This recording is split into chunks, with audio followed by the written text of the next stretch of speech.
Hello again everyone, this is Dulu, your British Bangladeshi, reacting to some more videos now. This time I'm going to be reacting to a history of China in under 10 minutes. So obviously it's going to be brief because it's 10 minutes, but it's supposed to be the entire history of China. I haven't watched this before ever, so it'll be interesting to see how good it is. So I'll just get the video open, and here we go. Right, and I will pause it briefly if I need to make a comment, but I'll try not to make the comments more than 10 seconds if I can help it, because it's always annoying when videos are interrupted, or I find that annoying anyway. So I'll try not to say too much and just watch and take it all in. China is among the world's oldest civilizations. According to Chinese scholars, it may be 5,000 years old. The earliest known written records cover a period of China's history that spans at least 3,500 years. Many scientific discoveries and inventions come from China, including gunpowder, compass, paper, and printing. Before the 19th century, China was one of the world's most advanced nations and the main cultural center of East Asia. It withstood multiple colonial conquests that lasted centuries, but each time it rose up stronger than ever, establishing itself as an independent industrial state. To simplify China's history, we will break it down into stages based on traditional Han historiography. Pre-imperial China, which includes Xia, Shang, and Zhou dynasties until 221 BC. Imperial China, Qin dynasty and the Great Qin. And modern China, from 1911 to present day. According to legend, China was founded by 3 sovereigns and... Well, first of all, that's a lovely introduction, and he's compartmentalized it very well, so it gives you a brief understanding of what it's going to cover, because China has a very long history, and they're a world power, and there'll be a world power again, probably the leading power within the next 50 to 100 years. And as I always say to people, old kings never completely go away. They may lie down for a bit, but in the end they rise up again and take their rightful place in the world. So let's just carry on. 5 emperors. They are believed to be the ancestors of the entire Chinese nation. Some of these mythical heroes taught the people of China how to build houses, while others taught them how to grow crops. Now it's free to sell on eBay. Sorry guys, I just had to pause it there because the advert came along. So Houses, while others taught them how to grow crops. The Xia dynasty from 2070 to 1600 BC is the earliest dynasty that we know of. It occupied the western part of the modern Hunan province and the southern part of the modern Shaanxi province. During this period of slavery, 2 more dynasties emerged: the Shang dynasty from 1600 to 1027 BC and the Western Zhou from 1064 to 770 BC. The Spring and Autumn period from 771 to 481 BC and the Warring States period from 475 to 221 BC were characterized by a decline in the influence and power of the ruling house, as well as power struggles between regions. This was a transitional period from slave owning to feudal society. During it, the Chinese invented the technology for smelting bronze. I must admit, I wasn't aware that China also had slavery as well. As I understood it, China did not really have slavery as such, but it had indentured labourers and of course peasants, etc. So that's interesting. I didn't realise that at one point they did actually have slavery, as in almost all other parts of the world. So that's good to know. Iron tools became available to the general public during the reign of the Shang dynasty, 3,000 years ago. The Warring States period was also a period of enlightenment. Philosophers like Lao Tzu, Confucius, Meng Tzu, Mozi, and San Wu, the author of The Art of War, became popular during that era. In 221 BC, Qin Shi Huang, the first China's emperor, put an end to the rivalry among the independent feudal principalities during the Warring States period, which lasted more than 250 years, and established a unified multi-ethnic feudal state, the Qing dynasty. He established uniform standards of weights and measures and created a system of counties, Over decades, he united more than 300,000 people to build the Great Wall of China, which is over 8 kilometers long and passes through the entirety of northern China. At the beginning of his reign, Qin Shi Huang started construction of a huge mausoleum, the Terracotta Army, which was discovered by archaeologists in 1974. The terracotta figures of warriors, chariots and horses from the underground army that stood guard for many centuries. As I understand it, because I did some reading on this a few years ago, those terracotta warriors were actually, as far as I'm aware, taken from real life people. So real life people were sculptured. The actual soldiers of the emperor's army were actually sculptured. So it's quite amazing that we can see the faces of people from such a long time ago. It's actually an amazing thing. To me, it's better than a painting, actually, because it's a sculpture and it's probably going to be more accurate, because I would imagine they probably had to stand around for ages, the soldiers that is, for the sculptors to do their work. It's absolutely fascinating part of history. Stunned the entire world. The Qin Empire lasted only 14 years and then fell due to an uprising. An official named Liu Ba led one of the rebel groups. In 207 BC, his forces seized the capital, and the Qin dynasty had been overthrown. In 206 BC, he founded the new Han dynasty, which lasted until 220 AD.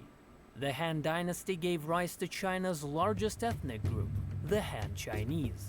The invention of paper and ink, as well as the establishment of trade relations with Western countries, are rightly considered the main advancements of this era. The Great Silk Road was formed. After the Han dynasty came the Three Kingdoms period, from 220 to 280 AD, the Jin Empire, from 264 to 420 AD, Northern and Southern dynasties, from 420 to 589 AD, and the Sui dynasty. This is the aircraft carrier shelter you seized previously on. Right, I've just forwarded the adverts, so we'll carry on. And the Sui dynasty, from 581 to 618 AD. The Tang dynasty was a golden age of Chinese civilization. It lasted from 618 to 904 AD, and during it, the trade and cultural relations with Europe and neighboring countries like Japan, India, Persia, and Korea strengthened dramatically. The state developed powerful educational, political, and legal systems. After the Tang dynasty, China was thrust into a period of continuous warfare, known as 5 dynasties and 10 kingdoms. In the 13th century, the country was first conquered by the Mongol, and then by the Manchurian people. Emperor Kublai, Genghis Khan's grandson, founded the Yuan dynasty that lasted until 1368. Rebellions broke out in 1350s, and one of the leaders of the rebels, Zhu Yuansheng, became the new ruler of China and founder of the Ming dynasty. Under the Ming emperors, China became prosperous and powerful again. However, they became increasingly self-centered and wanted to isolate China from the outside world. Perhaps the Mongol rule increased their distrust of foreigners and their dislike of outside influences. The emperors were determined to limit contact. To be honest, you can't blame them. You know, I'm sure it's never nice to be conquered by another nation and to be ruled by them for hundreds of years. So it's perfectly understandable why they would have a very negative view of foreigners. Although in the end, the greatest empires always have to be multicultural and multi-ethnic.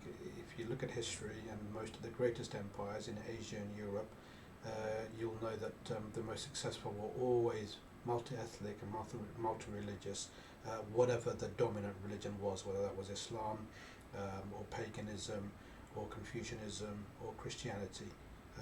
The greatest empires have always been multi-ethnic and multi-religious. It's just better for being more productive and coming up with more and different and varied ideas. But that's not to say it should be woke in any sense. That's not what it is. It's where everybody has an equal chance to do well, based on their talent and their natural genius, not somebody else giving them a helping hand in contradistinction to another group. So that's what I mean by multi-ethnic and multi-religious empires and societies. with Europeans. The period of prosperity in Chinese history ended in the early 17th century. In the 1630s, the Ming rule began to crumble.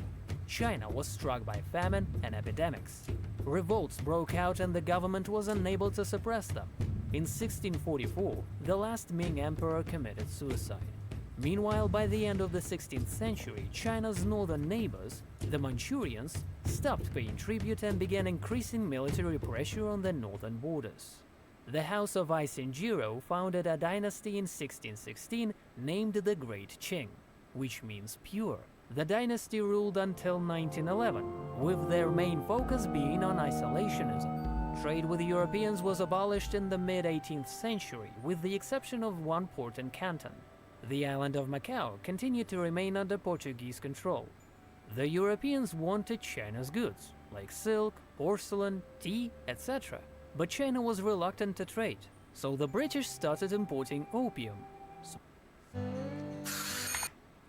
Back again, sorry, another advert interrupted it, so we'll continue. So the British started importing opium. Smoking became a real disaster for China and led to a series of so-called Opium Wars in the middle of the 19th century, which the empire lost. As a result, Hong Kong was ceded to Britain and they were allowed to trade in Chinese ports. In 1911, the Wuchang Uprising broke out, which resulted in the Xinhai Revolution. The Manchu dynasty was overthrown and the Chinese Republic was established. On February 12, 1912, the Emperor Puyu abdicated the throne. General Yuan Shikai, the Prime Minister and Commander-in-Chief, was appointed president. Mongolia and Tibet separated from China. After the revolution, the Chinese People's Party was founded. Well, I must admit, I forgot actually that Mongolia had still been part of China. I'd forgotten about that, so that's interesting. Yeah. Chiang, elected chairman of the Kuomintang, launched the so-called China. After the revolution, the Chinese People's Party was founded. Chiang Kai-shek, elected chairman of the Kuomintang, launched the so-called Northern Campaign that resulted in him gaining control over almost the entire territory of China. In the fall of 1931, Japan attacked China. Manchuria became a puppet state ruled by the Emperor of the Manchu Empire. On July 7, 1937, Japan declared war on China. Chinese historians consider this date to be the beginning of World War II. Japan wanted to conquer China completely. Now, that just shows you why it's good to look at history, and especially read history from different perspectives. I hadn't realized that Chinese had always seen the start of World War II as 1937, as opposed to, say, the British view, which is 1939. The Americans probably would date it from Pearl Harbor, which I think was 1940 or 41. So it just shows you different perspectives on the same issue. So different things start from different people, different countries, at different times. That's very interesting. Things took a worse turn with internal disputes between the Kuomintang and the Communist Party. The civil war in China continued even after Japan's defeat. Armed forces of the Communist Party, led by Mao Zedong and supported by the Soviet Union, liberated all of mainland China from the Kuomintang by the end of 1949. On October 1st, 1949, Mao Zedong proclaimed the People's Republic of China. Chiang Kai-shek fled to Taiwan, which was still formally referred to as the Republic of China. In 1958, China proclaimed a new course known as the Great Leap Forward, which further developed into the Cultural Revolution from 1966 to 1976. It was later described by the Communist Party as turmoil that brought serious disasters to the party, the state, and the entire people.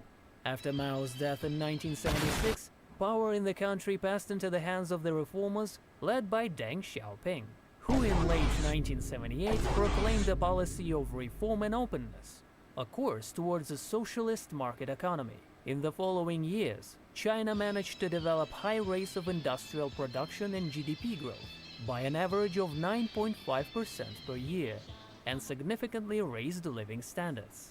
These reforms were continued by Deng Xiaoping's successors, Jiang Zemin since 1989, Hu Jintao since 2002, and Xi Jinping since 2012. Modern China is one of the developed countries of the world that has boldly entered the 21st century, the era of technological progress. But the Chinese still honor their ancient history and uphold the customs and traditions established by the 21st century. Of the world that has boldly entered the 21st century, the era of technological progress. I'm not sure what he means by the 23rd century. Maybe that's, I don't know, that's maybe an error there, or I don't know, or maybe an audio issue there, I don't know, about 23rd century, but anyway, that's yet to come. But yeah, never mind. We'll move on.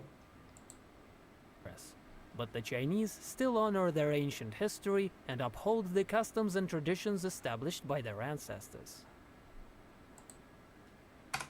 Pure pet food, take one. Yeah, This that's just is kibble. brilliant. Oh, I'm gonna stop We the wouldn't video eat for this 2 for seconds. every meal, every day, so why would... There we go. Right, so we're back again now. There you go. I'm back to me. Yep. So that was really interesting, actually. A nice sort of recap of Chinese history. I have read Chinese books on Chinese history a few years ago now, probably a good 15, 20 years ago now. So that's a nice little recap in a video. And hope you guys enjoyed it too. Please do subscribe. You just need to hit the subscribe button and log into your YouTube account. And if you do want to contribute in any way, please do so, even if it's $1. There's a link to coffee as well, so you can pay for a coffee. And if you have any suggestions as to what I should react to next, please do let me know. So that's it for now. It's very interesting, and China is, going roaring ahead and will be probably the #1 superpower within the next 50 to 100 years, but only history will tell. So that was very interesting. Thank you for watching, everyone. Bye for now.